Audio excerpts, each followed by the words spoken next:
Hello again, I am Blunty. This is a new gaming headset which I'm going to be reviewing for you, except it's not quite a brand new gaming headset. It has been out on the Yank market for about 6 months now, but they are new to Australian stores as of today, as a matter of fact, at least if everything went to plan on, the retail side of things. I'm told they should be on shelves today. They're from Lucidsound, which itself is a new brand, but the folk behind it aren't new to headset and speakers, coming from Triton, which was swallowed up by Mad Catz about half a decade ago.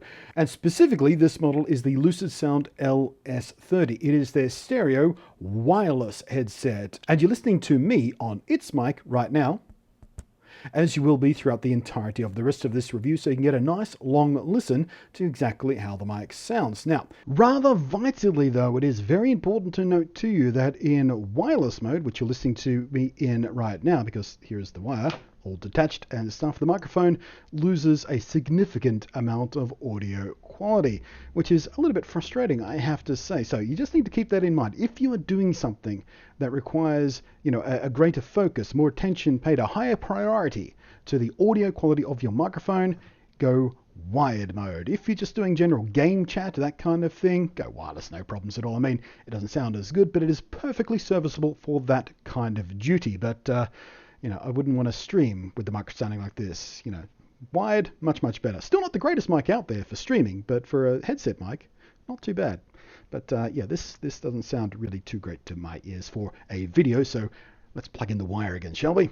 With that out of the way, the mic itself is a basic looking flex boom unit which is detachable. And rather uniquely, once it is detached, it automatically switches over to a built-in internally mounted microphone, which you probably hear me rubbing against somewhere there, which means this can easily do double duty out in the real world as well, because you don't want to be sitting on the bus with a boom microphone in your face, or even flipped up like that, looking like a helicopter pilot or something. It just helps you keep a little bit more subtle out in the world without having to sacrifice the microphone functionality of the headset by detaching the boom microphone, so you can still carry on your voice calls, your FaceTimes, or whatever it is you need your microphone for on your phone. And just for the sake of proof of concept on that, here it is on my iPhone, using the wired connection right now. Oh, I've still got the boom mic attached. Give me a sec. There we go. That's more representative of how you'll be using it out in the world, free of the boom mic, which, it's good for when you're at the computer or your console or whatever, but, out in the world, it's a bit distracting. And we come back to that other useful function that I kind of glossed over there for a bit. When you use it with your phone, you use it in a wired way, like any other headset, but on your PC, Xbox, or PlayStation 4, you can go wireless with the rather unexpectedly chunky USB dongle, which, frankly, alongside the sleek, elegant lines of the headset itself, looks rather out of place, doesn't it? Could have used a bit of extra industrial design on the dongle, I think. The rest of the headset design is minimalistic. There's no flashing LEDs, no sharp accents, just smooth, swooping lines and a clean dual-tone color scheme. And it is a design quite deliberately so anyone over the age of 17 can wear them in public without feeling a bit ridiculous, as you may do in some other more angular and gamer-type headsets. I don't know what this is, but that's... I was going to make a sign language joke, but then that was going to be offensive and in poor taste, so I won't. Controls for volume, game, chat level, and muting the headset and mic are all stealthed away in a pair of rings around the ear cups and the logo panel itself, which is a switch. But these, when used, unfortunately do transfer quite a ugly noise into the ear cup itself, sort of a plastic on plastic scrapey noise. It is not a deal breaker by any measure, because you're not going to be doing that all of the time, but it is rather annoying when you have to do it, so it is worth mentioning. Also unfortunate is these controls only work in wireless mode. When you're in wired mode on your phone, they don't do anything at all, which is a shame. The boom mic has a blue LED on the end of the boom to easily show you when it is muted in your peripheral vision. I like that. There's also an EQ button which will switch between a few preset EQ settings: normal, bass boost, and a thin sounding treble boost. The regular sound is actually very delightful. It is slightly on the bass heavy side for my tastes, and the bass boost mode kicks that up even further by a big fat thump, but it still managed to remain clean and crisp and avoid getting muddy. The mids aren't quite as strong as I like either, which means vocals in music in particular are slightly muted. The highs are very crisp without feeling too sharp in the ear, and at max volume it stops short of being ear-piercingly loud or skull-vibratingly deep, and it doesn't distort at either end of that frequency spectrum when you do max it out, which is also good. They seal quite nicely, there's very little leakage out of the ear and indeed in again, but as with all such sealed headsets, in hot weather in particular, you are probably going to get a bit sweaty in them. All in all, it's a very luxurious and deep sound. Not my first choice for pure music listening because of the slightly muted mids, but for gaming it has proved excellent, as well as for podcasts when I'm on my walks out and about.